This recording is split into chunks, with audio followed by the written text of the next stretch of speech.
morning, Athena? Good morning, Yimi. Good morning to you. I'm delighted to be here this morning. Glad to have you as well. So let's start this way. 17 lawmakers decided to defect to the NDC. And of course, when Obi and Kwakwaso decided to defect as well a few days back, a lot of persons knew there were going to be repercussions, apparently, because they have supporters in this political party. Now, the supporters of Obi are saying Atiku is the problem, while the supporters of Atiku are saying Obi is the problem. Where do you stand in this argument? Thank you very much, Yimi. Abraham Lincoln made a philosophical assertion that no man is good enough to govern the other without the consent of others. What does it mean? You have to seek the political will of other people for you to govern them. That is why sovereignty simply means what?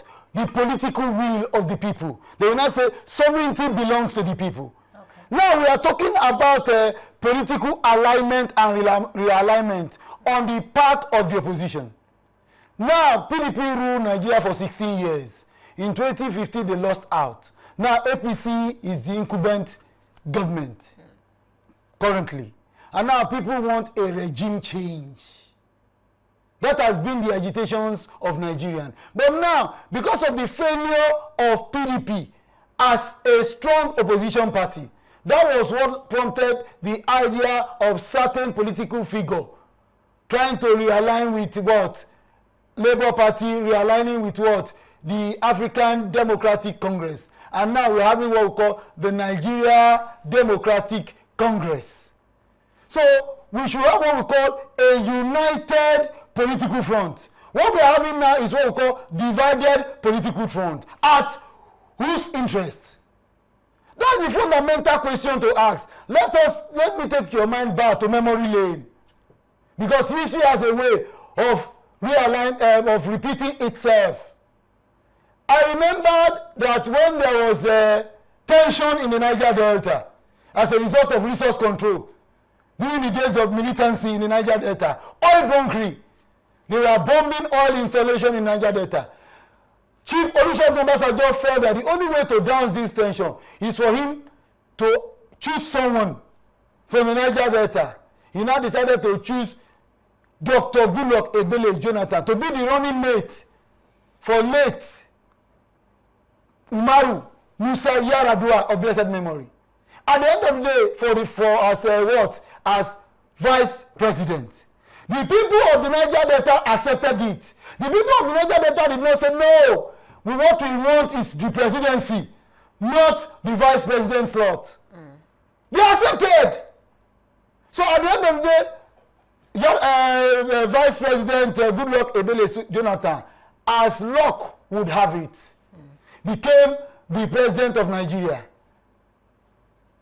completing the term of Umaru Musa Yar'Adua for 2 years. Then he also ran for what we call president, 2011 and 2015, making what, 6 years. So in 2015, Jonathan said he wanted to run for a second term in office, which was constitutional. I'm not trying to tell you what happened constitutional. Later, there was a rumor that it is very difficult for you to defeat a sitting president. Then, as Bola Ahmed Tinubu now felt that the only way to defeat a sitting president is for them to realign together as a major opposition party. So, 5 political parties now align together. Asiwaju Bola Ahmed Tinubu of Action Congress of Nigeria, ACN. CPC. Muhammadu Buhari of blessed memory of Congress for Positive Change, CPC. Owele Rochas Okorocha of ABDA. Ogbonaya Onu of ANPP. Then we have also Senator Bukola Saraki of New PDP. They aligned together and they now decided to form a new political party called All Progressive Congress, so that it will not lead to what we call political confusion. The other parties did what? They dissolved as a party. ACN logo was adopted. You know the APC logo? That was the ACN logo, boom. That was the logo of ACN. They adopted it. Now, as Ahmed Tinubu now decided to say, let me trade God and sacrifice. He now decided to say, the only way to defeat Jonathan was this.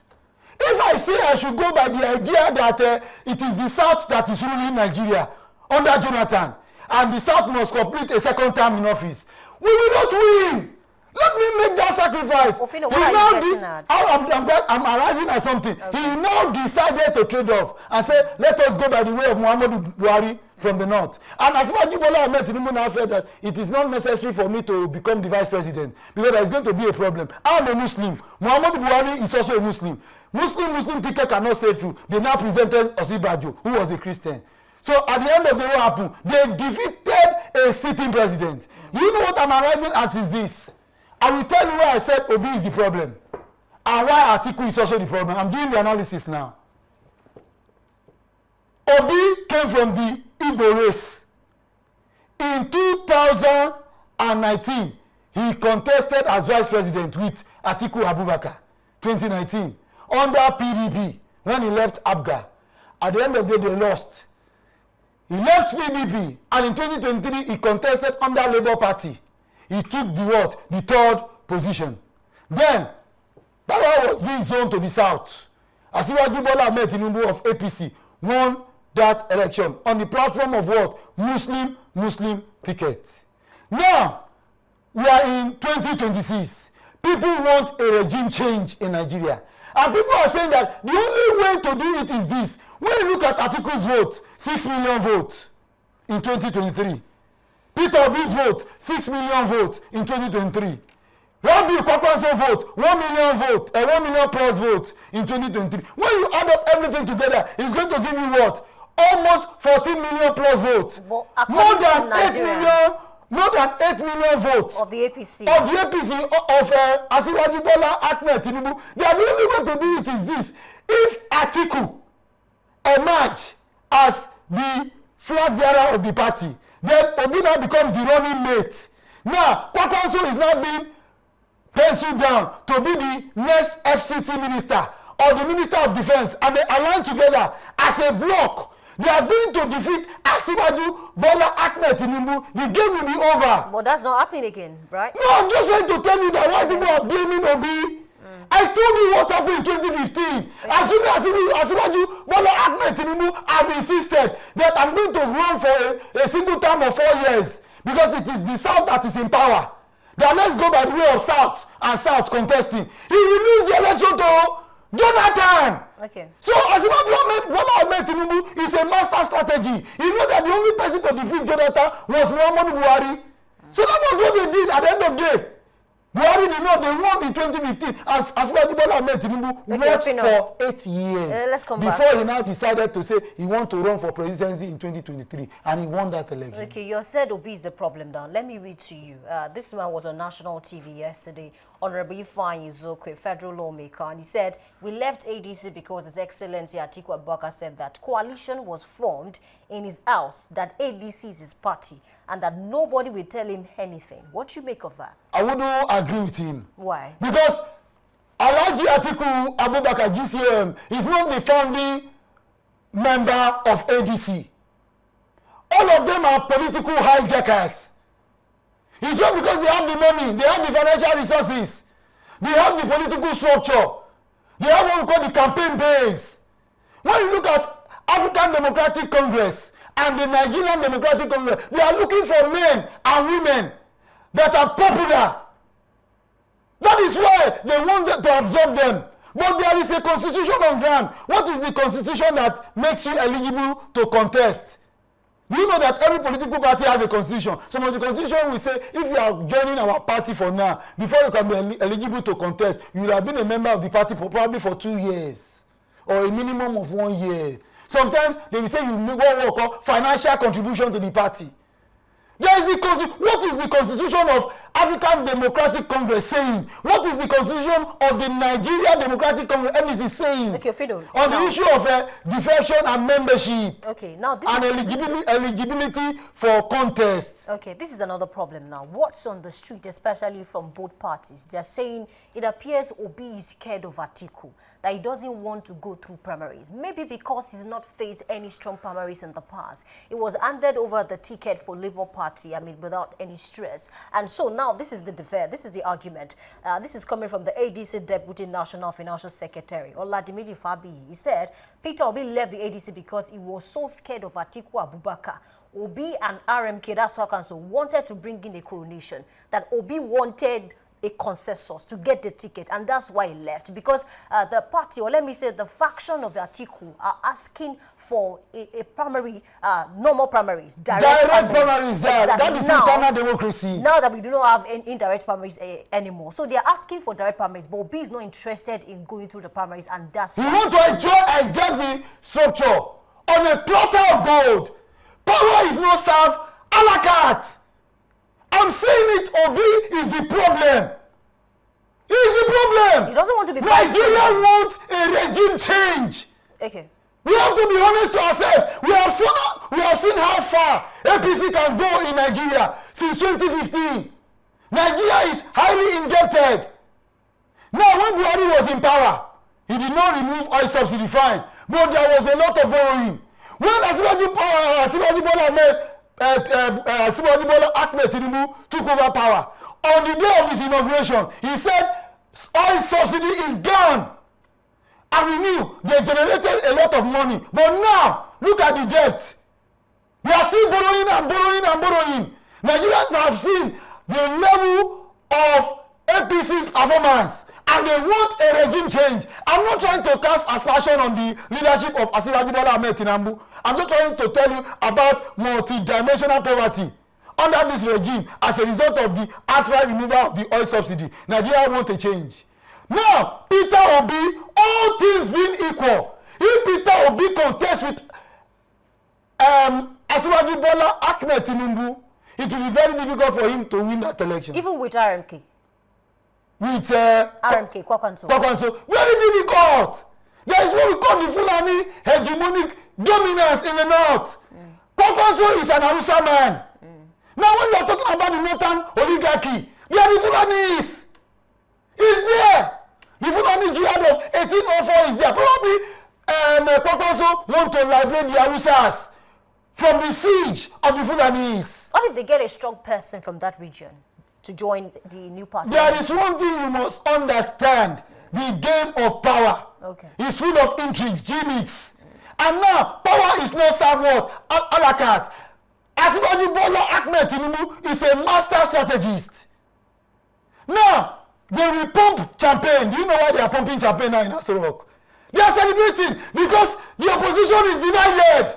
We are still going to have a split vote in 2027. So Obi is the problem. Let me give you an example. Obi have never told anyone organized an international conference to renounce Biafra. Okay. He dare not do it. Okay, if Obi is a problem. And problem. he want to rule Nigeria. So there is a problem on ground that can the Igbo be trusted with power. Okay, let's talk about the obedience now, majorly. Because according to the obedient, if you follow them online, most of their complaints are they will not support Peter Obi as VP to anybody. They will only support Peter Obi if he is the flag bearer of a political party. Thank you very much, Yini.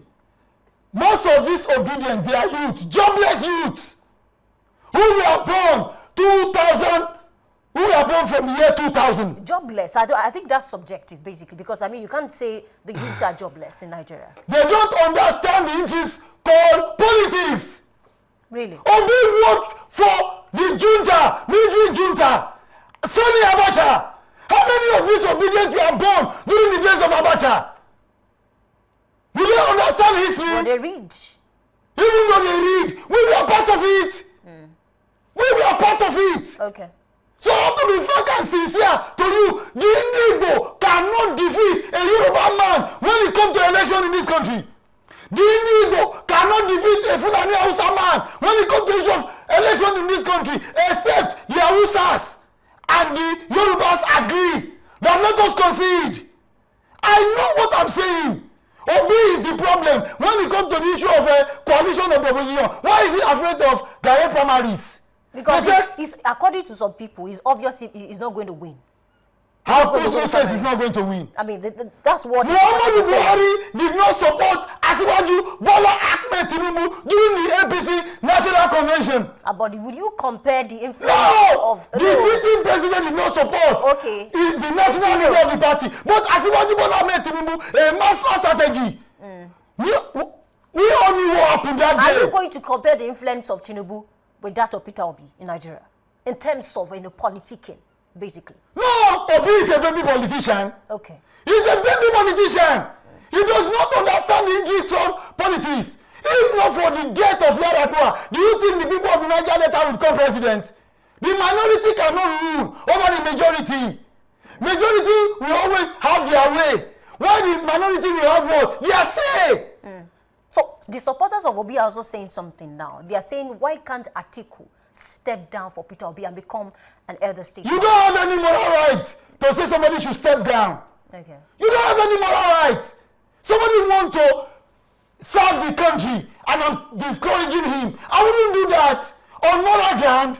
You're all politician. Okay, so Atiku, let me give an example. Do you know that Alhaji Atiku Abubakar, GCON, was the one that stepped down for Chief MKO Abiola during the SDP National Convention in 1993 because his leader, Lieutenant General Shehu Musa Yar'Adua of blessed memory, asked him to step down for what? For Abiola, and he obeyed. So are you saying in the essence that Obi has every right to also leave the ADC if it was obvious that he won't get the ticket? Yeah, no problem, I believe. But sanity will not forgive them. Okay. If Bola Ahmed Tinubu again win for a second time. And mind you, if Bola Ahmed Tinubu win for a second time now, power will shift back to the north in 2031. How sure are you? It's what I know. 100% sure. Okay. 2031, power will now shift back to the north, not to the southeast. So the southeast, the problem with them is this. They don't understand the game of power in Nigeria. The only major ethnic group that understand the game of power today is the Yoruba race and the Hausa Fulani race. Let me give you an instance. Look at the death of Abiola. Abiola's death was mysterious. If it was the Igbo, there would have been war in this country. Okay, Ofino. But do you know what happened? The Yorubas accepted it like that. It was so painful. They were not compensated in 1999. That was what brought the Obasanjo's presidency. Now, the Yoruba race, they became president in 1999 to 2007, 8 years. Under Osinbajo, 2015 to 2023 as vice president, 8 years. Then we are having what called Asiwaju Bola Ahmed Tinubu running for first time in office. Now, 4 years plus 16 years, how was that? It will give you what? 20 years! The Igbos have none. And when you are telling the Igbo, this is how to play politics, they will not understand. You are talking about Obi. Obi is more like an opportunist. Just because the Labour Party decided to float him as their own presidential flag bearer. Okay. So, let me give you an example. We are having Gen Z. Obedient to me, I see them as Gen Z. They don't understand the intrigues involved in what we call politics in this country. Ofino, are you saying that ADC is dead now? Because now that about 17 lawmakers defected to the NDC and we are expecting more. I mean, it's actually something to expect. ADC is not dead. Okay. No party is dead. But you know that some of this party, they are being established by the ruling party and sometimes the major opposition party. Politics is full of intrigue. Do you know sometimes the ruling party will now float another new party in disguise? That is why 48 hours to the election, you now see some party collapsing and saying that we adopt a presidential candidate as our own party. Are you not surprised?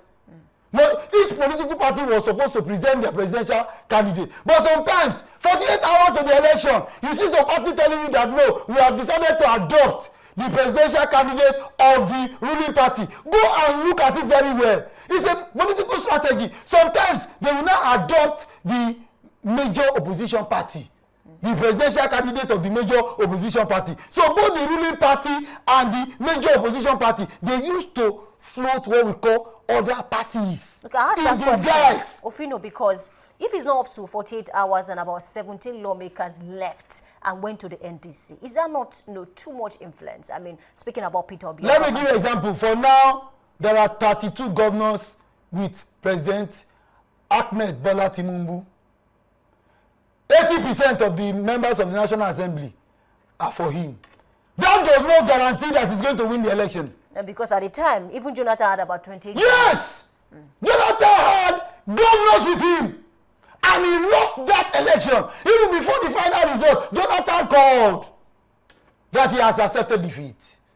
We have to be frank and say, I keep saying that Jonathan was not supposed to contest for that election in 2015. Why? He's supposed to have allowed power to shift to the north. Assuming he allowed power to shift to the north, and they presented a northern candidate for that election. Believe you me, Buhari will not have won that election. The PDP candidate from the north will have won that election, but there's a problem. Do you know the problem? Nigeria will not risk a one-party state. I'm doing the analysis. Okay. Because when you are talking about the intrigues in politics, I understand it very well.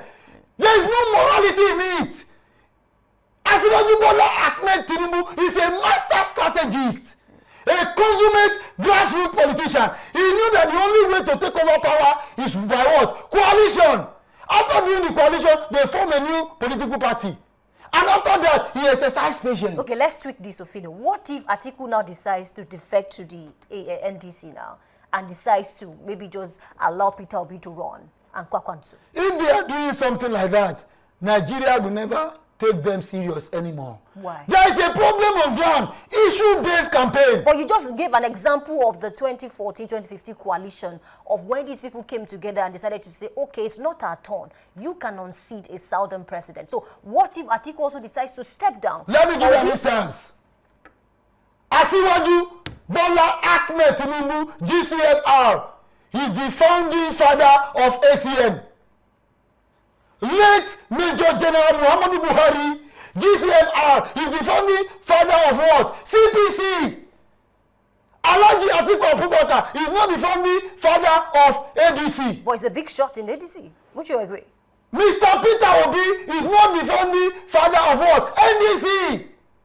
What about a dream member within the party? We all knew what the role this man played. Naala Gombe, the national vice chairman of ADC, who was aggrieved. You know, ADC became what? Factionalized. They went to court. If not for the Supreme Court judgment that favored David Mark-led national executive.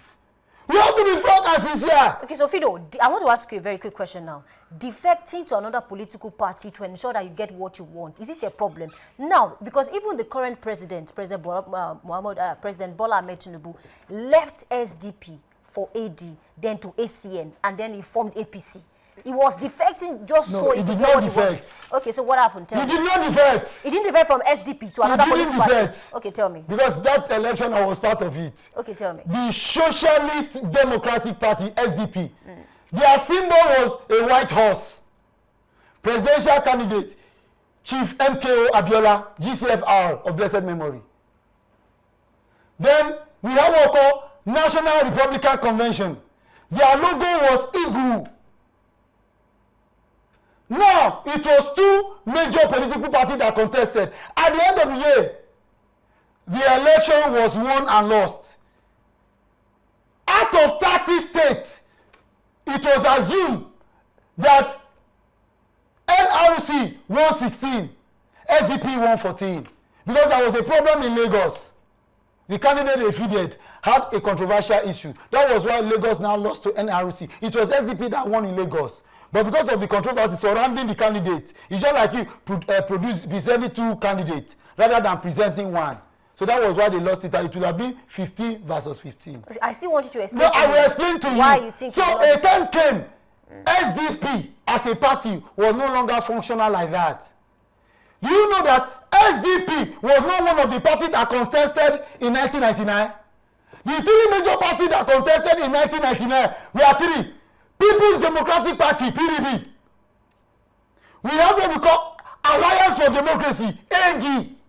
Then we have what we call All Nigerian People's Congress, NPP, their symbol and their logo was maize. And AD was the party that Tinubu went to after SDP. But you are saying no, it did not defect. Okay, so how will you explain that? SDP was no longer active But we still have as SDP a political party. Okay. It was no longer active. It was only 3 political parties that were registered in 1999. If SDP... So it was under the platform of AD that Asiwaju Bola Ahmed Tinubu now contested. You know that that time, this Chief Abraham Adesoya of blessed memory was alive. Okay, he was the leader of Afenifere. So Afenifere decides who becomes the party candidate for the 6 states of Southwest. Okay, Fido, they were the owner of AD, Alliance for Democracy. You said SDP was no longer functioning at that time. Why didn't Tinubu wait behind to bring the party, to give order to the party? Let me give an example.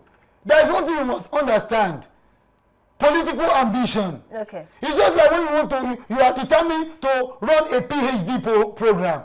And you know what is at stake. Okay. Before you run a PhD program, you must have your first degree, you must have your second degree, before you now proceed for a PhD. If you obtain what a PhD grade for your master's program.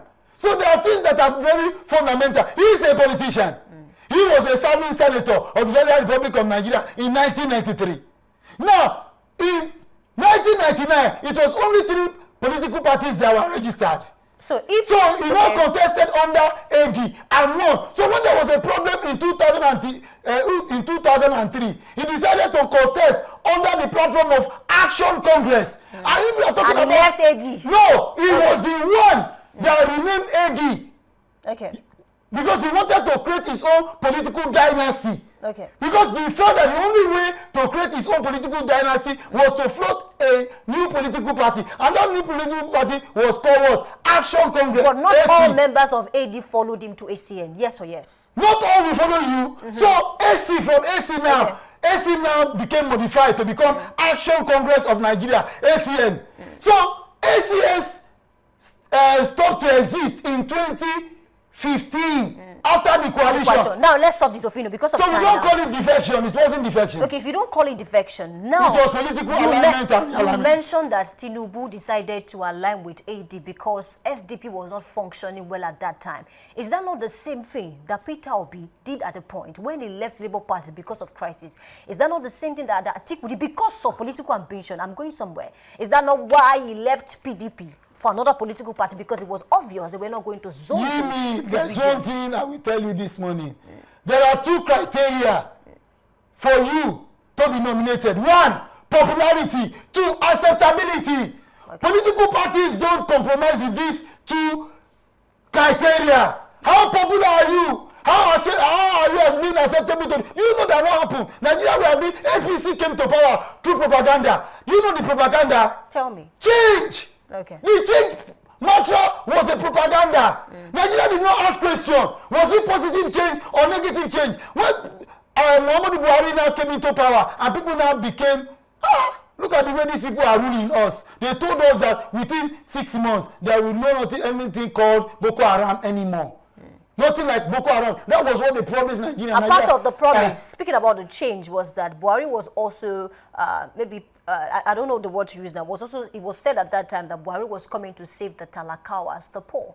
Yes! Exactly. So it was true propaganda. Propaganda is one of the strategy in what? In political game. But the people must be wise. We need to conclude with, who is the, let me say, who is the biggest winner in all of this realignment? To be frank and sincere, the biggest winner is no other person than His Excellency Asiwaju Bola Ahmed Tinubu, GCFR. Because for now, the opposition is divided. And they are still dividing. To him is a plus. He has to go ahead and pump champagne in us. Anything can happen in the next few days. Okay? I wouldn't know. I wouldn't know. But the problem there is, I've said it, that the only way they can defeat Bola Ahmed Tinubu is for Atiku and Obi and Kwakwaso to align forces together as one. Political bloc. The game will come over. But it become a splitted vote and you say, Peter Obi, let me tell you one thing on this platform. We need to go. But say you can say that in the next few seconds. Let's assume Peter Obi emerge as the presidential candidate of NDC. and he contests against Asiwaju Bola Ahmed Tinubu, and Obi wins that election, let my life go for it. I'm saying he cannot, let me tell you one thing, he cannot defeat Asiwaju Bola Ahmed Tinubu. I'm not talking, let Atiku even lost, let Atiku decide not to contest again. Let the battle now be between Peter Obi and Asiwaju Bola Ahmed Tinubu. If Obi defeats Bola Ahmed Tinubu, let my life go for it. I'm on the platform. Okay, I'm saying it live because I know what politics is. The Igbo should go and learn the intrigues in politics, especially in Nigeria. All right. It's a fine place to leave that discussion, basically. But just like I mentioned, anything can stay upon in the next few days or even few hours. When the foundation shifts, even the strongest alliances begin to crack. Today, we've been able to unpack the wave of defections, the cracks within opposition coalitions, and the bigger question, whether unity in Nigeria's opposition policies is still achievable or already slipping away. A big thanks to you. Thank you, Ignatius Fino and Boss Salome, for being a part of this discussion. Thank you for having me. Right. I'm Oluwayemi Adelakon. Of course, this has been the big story. Stay informed, stay engaged, and remember, the direction of our policy shapes the future we all share. We take a short break. When we come back, we take a trend watch. Please stay with us. We'll be right back.